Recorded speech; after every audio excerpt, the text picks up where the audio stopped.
we have this complete devotion to how things have always been done, and that absolutely delays the progress of medicine. Yes. Medicine comes to be known as science's withered limb. Oof. Yeah, it's unfortunate because the rest of science starts to move forward again, but medicine is kind of having a hard time. They haven't actually had very many advancements since, like, the Romans. Yeah. Galen. Since Galen.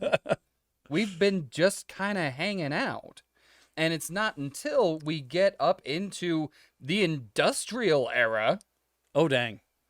that we start to advance again. It was just stagnant for all that time, with very few advances.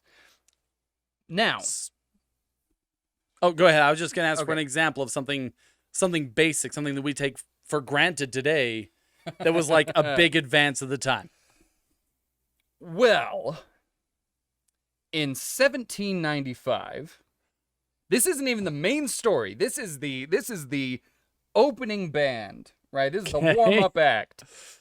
In 1795, there is a Scottish physician named Alexander Gordon, Okay.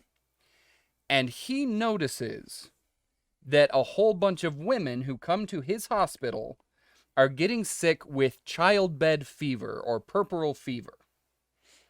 And he notices that if you have a doctor deliver a baby from one woman and she dies of puerperal fever, that other women who were attended to by that physician on the same day also get it.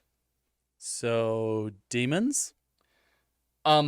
That's actually part of the problem. Oh, no. Not demons are part of the problem. Those pesky demons. We will not demons, but the idea that okay, so there are three broad theories as to what causes disease at this time. Right? There's an imbalance of the humors. Right? That there is something wrong with the way that your body is behaving that is causing it to essentially malfunction. Right? You have contagion, which is you are getting it directly from contact with another person. Okay. Right? And there is miasma, which is it is caused by a bad smell. You smelled something really gross, and now you're sick and you're probably going to die. Which makes sense, actually. And it Yeah. made sense to them.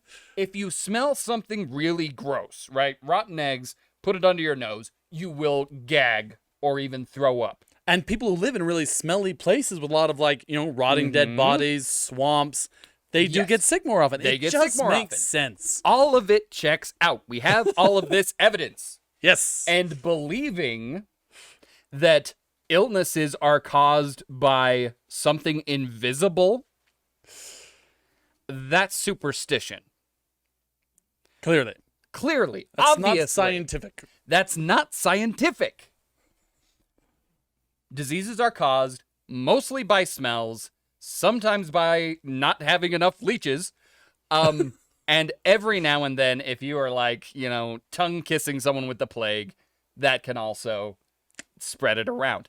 But for the most part, you're looking for smells and humors.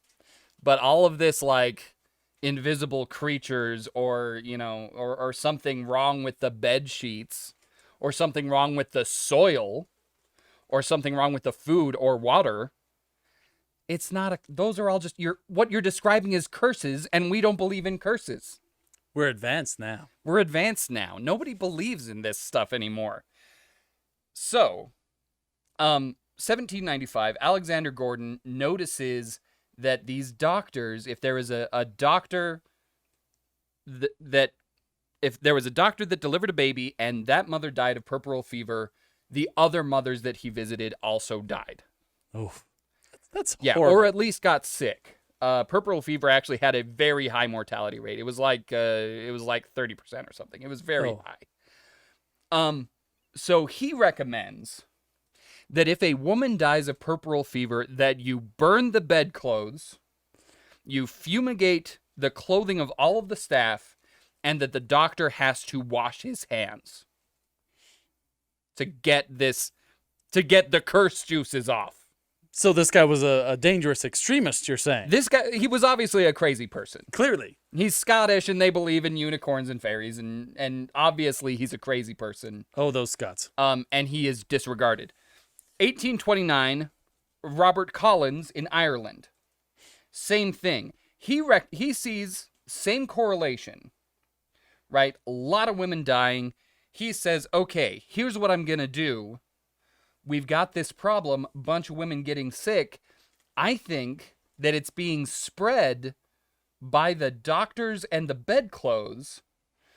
We're going to strip all the beds, boil them, and wipe down all of the walls with essentially bleach.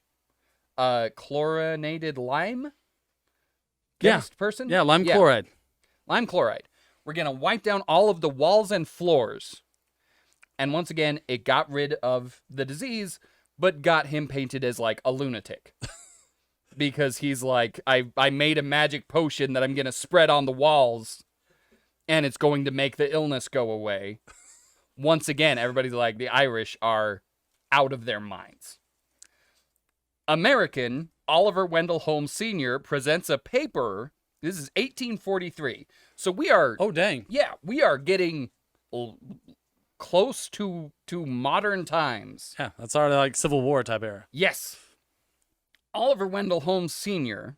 presents a paper about puerperal fever again, because it's killing a lot of women, and he comes out and says, hey, I think that we should start having doctors wash their hands, wash their clothes, and if a woman that they're attending dies, that they should be isolated from patients for 24 hours.